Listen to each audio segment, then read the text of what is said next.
പരിശുദ്ധ പരമ ദിവ്യകാരുണ്യത്തിന് എന്നേരവും ആരാധനയും സ്തുതിയും പുകഴ്ചയും ഉണ്ടായിരിക്കട്ടെ. പരിശുദ്ധ പരമ ദിവ്യകാരുണ്യത്തിന് എന്നേരവും ആരാധനയും സ്തുതിയും പുകഴ്ചയും ഉണ്ടായിരിക്കട്ടെ. പരിശുദ്ധ പരമ ദിവ്യകാരുണ്യത്തിന് എന്നേരവും ആരാധനയും സ്തുതിയും പുകഴ്ചയും ഉണ്ടായിരിക്കട്ടെ.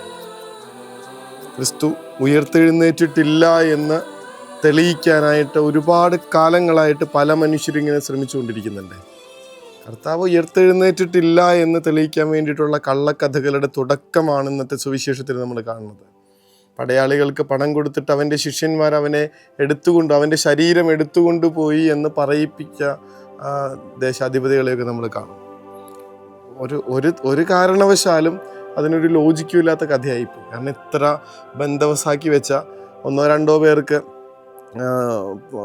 കൂട്ടിയെ കൂടാത്ത വലിയൊരു മൂടിക്കല്ലൊക്കെ വെച്ച് അടച്ചിരിക്കുന്ന കാര്യമാണ്. എന്നിട്ടത് സീല് വെച്ച് പൂട്ടിയേക്കാം. എന്നിട്ട് ഇവർ കാവലിൽ നിൽക്കുന്നുണ്ട്. അതിനിടയ്ക്ക് ഉറക്കത്തിൻ്റെ സമയത്ത് അവൻ്റെ ശിഷ്യന്മാർ വന്ന് എടുത്തുകൊണ്ട് പോകുമ്പോൾ ഉറക്കത്തിലായിരുന്ന മനുഷ്യരെങ്ങനെയാണ് ഇവൻ്റെ ശിഷ്യന്മാരാണെന്ന് അറിഞ്ഞ്? അല്ലെങ്കിൽ അറ്റ്ലീസ്റ്റ് അവർ അനക്കം കേട്ടിട്ട് അത് എഴുന്നേൽക്കാത്ത വിധത്തിൽ അത്രയ്ക്ക് ഉറക്കത്തിലായിരുന്നു. ഇനിയിപ്പോൾ അതൊക്കെ പോട്ടെ നമ്മളുടെ ഇതിനുള്ള മറുപടി അതൊന്നുമല്ല. നേരെ മറിച്ച് ഇങ്ങനെ അത് കള്ളക്കഥയാണെങ്കിൽ, അവൻ ഉയർപ്പിക്കപ്പെട്ടു എന്നുള്ളതൊരു കള്ളക്കഥയാണെങ്കിൽ, അവന് വേണ്ടിയിട്ട് ജീവൻ കൊടുക്കാൻ ഇങ്ങനെ തയ്യാറായിട്ട് മുന്നോട്ട് വരുന്ന മനുഷ്യരെ കുറിച്ച് നമ്മൾ എന്ത് പറയും? ആദിമ നൂറ്റാണ്ടുകളിലൊക്കെ പോട്ടെ, അതും കഴിഞ്ഞിപ്പോൾ എത്ര സഹസ്രാബ്ദങ്ങളായെന്നേ.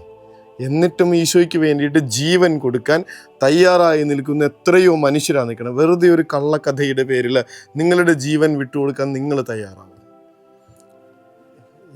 ഈശോ ഉയർപ്പിക്കപ്പെട്ടിട്ടില്ല എന്ന് സമർത്ഥിക്കാൻ ശ്രമിക്കുന്നവരുടെ മുൻപിൽ നമ്മളുടെ വെല്ലുവിളി ഇതാണ്. കാലങ്ങളായിട്ട് കോടിക്കണക്കിന് മനുഷ്യർ, ലക്ഷക്കണക്കിനൊന്നും മാത്രമല്ല കോടിക്കണക്കിന് മനുഷ്യർ ഇത്രയും കാലങ്ങളായിട്ട് ഈശോയ്ക്ക് വേണ്ടിയിട്ട് ജീവൻ ബലി കൊടുക്കാൻ തയ്യാറായിട്ടുണ്ടെങ്കിൽ അവനിങ്ങനെ ജീവിച്ചിരിക്കുന്നുവെന്ന് ഉറപ്പ് കിട്ടിയത് കൊണ്ടല്ലേ. വചനത്തിൽ നമ്മൾ വായിക്കുന്നുണ്ട്, ഏതാണ്ട് 500ഓളം പേർക്ക് ഈശോ പ്രത്യക്ഷനായി. ഉയർപ്പിക്കപ്പെട്ടതിന് ശേഷം 500ഓളം പേർക്ക് ഈശോ പ്രത്യക്ഷനായി. അവൻ്റെ ശിഷ്യന്മാർക്കൊക്കെ പ്രത്യക്ഷനായി. പൗലോസ്ലീഹ പറയണത് ഏറ്റവും ഒതൻറ്റിക് ആയിട്ടുള്ള ഒരു സാക്ഷിയാണ് പറയണേ.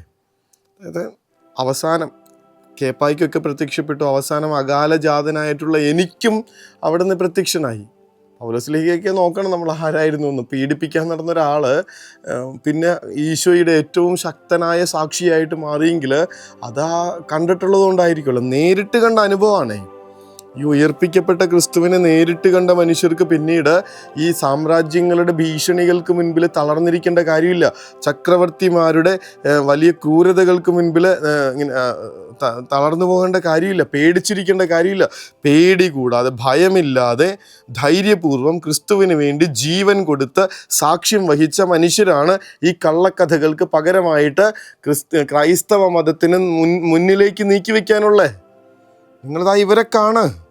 എത്ര പേരാണ് ഈശോയ്ക്ക് വേണ്ടിയിട്ട് പൊള്ളലേറ്റിട്ടും ഇങ്ങനെ ക്രൂരമായിട്ടുള്ള മതപീഡനങ്ങളെ. പലരും ഇങ്ങനെ കുരിശിൽ തറയ്ക്കപ്പെടുന്നുണ്ട്. തലകീഴായിട്ട് കുരിശിൽ തറയ്ക്കപ്പെടുന്നവർ ആ ഒരു ഗുണനചിഹ്നത്തിലുള്ള കുരിശിൽ തറയ്ക്കപ്പെടുന്നവർ, തലവെട്ടി മാറ്റപ്പെടുന്നവർ, കുതിരയുടെ മേത്തിങ്ങനെ കെട്ടിയിട്ടിട്ട് വലിച്ചിഴക്കപ്പെട്ടവർ. മർക്കോസ് സുവിശേഷകനൊക്കെ അങ്ങനെയാണ് കൊല്ലപ്പെട്ടതെന്നാണ് പറയണേ. ദിവസങ്ങളോളം ഇങ്ങനെ കുതിരയിൽ കയറ് കെട്ടിയിട്ടിട്ട് ഇയാളെ കെട്ടിയിട്ടേക്കാം. കുതിര വലിച്ചുകൊണ്ട് കിടക്കുക. ആദ്യം ഇങ്ങനെ മാംസം ഇളകി പോകുന്നു, വല്ലാത്ത വേദന, പിന്നെ ഇങ്ങനെ ഒന്നുമില്ലാതാവുന്നു, എല്ല് മാത്രം ശേഷിക്കുന്നു. ആലോചിച്ച് നോക്കി. എന്നിട്ടും ഈശോനെ വിട്ടുകളയാനായിട്ട് സമ്മതമില്ല.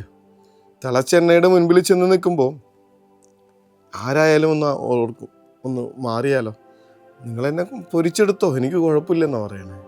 അന്തങ്ങളായിട്ട് രാജാക്കന്മാരുടെ ഉദ്യാനങ്ങളിൽ കത്തിയമരേണ്ടി വരുന്ന നിമിഷത്തിൽ പോലും അവർ ക്രിസ്തുവിനെ വിട്ടുകളയുന്നില്ലല്ലോ. തങ്ങളുടെ പ്രിയപ്പെട്ടവർ ഓരോരുത്തരെയായിട്ട് കൊല്ലണത് കണ്ടുകൊണ്ട് നിന്നിട്ട് ഇവർ ഈശോയിൽ നിന്ന് മാറുന്നില്ലല്ലോ.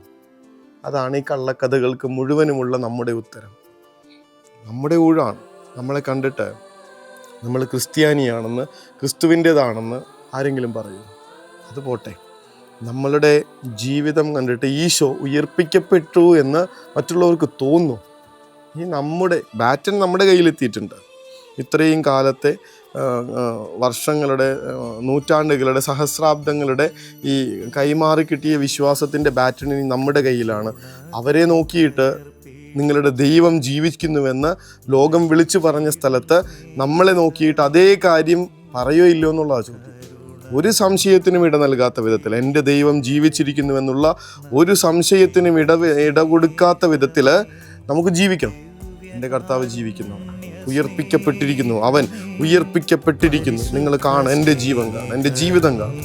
ഒരു പേടിയില്ലാതെ, ഒരു തളർച്ചയില്ലാതെ ഞാൻ ജീവിക്കുന്നത് കാണും. കാരണം ഉയർപ്പിക്കപ്പെട്ടവൻ എൻ്റെ കൂടെ.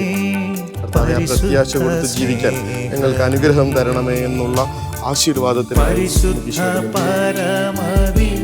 കാരുണ്യമേ, അനന്ത സ്നേഹമേ, പരിശുദ്ധ പരമദിവ്യ കാരുണ്യമേ, അനന്ത സ്നേഹമേ.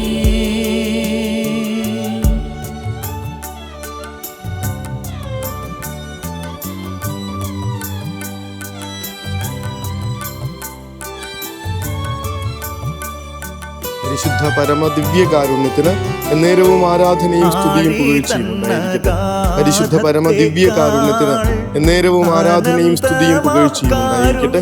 പരിശുദ്ധ പരമ ദിവ്യകാരുണ്യത്തിന് എന്നേരവും ആരാധനയും സ്തുതിയും പുകഴ്ചയും ഉണ്ടായിരിക്കട്ടെ. ജീവിതത്തിന്റെ സകല പ്രശ്നങ്ങളുടെയും മുൻപിൽ നിന്നുകൊണ്ട് തല ഉയർത്തിപ്പിടിച്ച് പ്രത്യാശയോടെ ആ പ്രശ്നങ്ങളോട് പറയണം, അല്ലയോ പ്രശ്നങ്ങളെ, നിങ്ങളെക്കാൾ വലിയൊരു ദൈവം എനിക്കുണ്ട്. മരണത്തിന് മുകളിൽ പോലും ഉയർന്നു നിൽക്കുന്ന എൻ്റെ ദൈവം എന്നെ സംരക്ഷിക്കും, എന്നെ ജീവിതത്തിൽ മുന്നോട്ട് കൊണ്ടുപോകും. അങ്ങനെ പറഞ്ഞു നിൽക്കുന്നവരുടെ ദൈവം ജീവിക്കുന്നുവെന്ന് ലോകം വിശ്വസിക്കുകയും ചെയ്യും. അതിന് ഞങ്ങൾക്ക് കരുത്ത് തരണമേ, പ്രത്യാശ തരണമേ എന്ന് ഒരുമിച്ച് പ്രാർത്ഥിക്കാം. കരുണതൻ കയർ പിടിച്ച് നയിച്ചിടും സ്നേഹമേ, ദിവ്യകാരുണ്യ സ്നേഹമേ, പരിശുദ്ധ സ്നേഹമേ, പരിശുദ്ധ പരമദിവ്യകാരുണ്യമേ, അനന്ത സ്നേഹമേ, പരിശുദ്ധ പരമദിവ്യകാരുണ്യമേ, അനന്ത സ്നേഹമേ.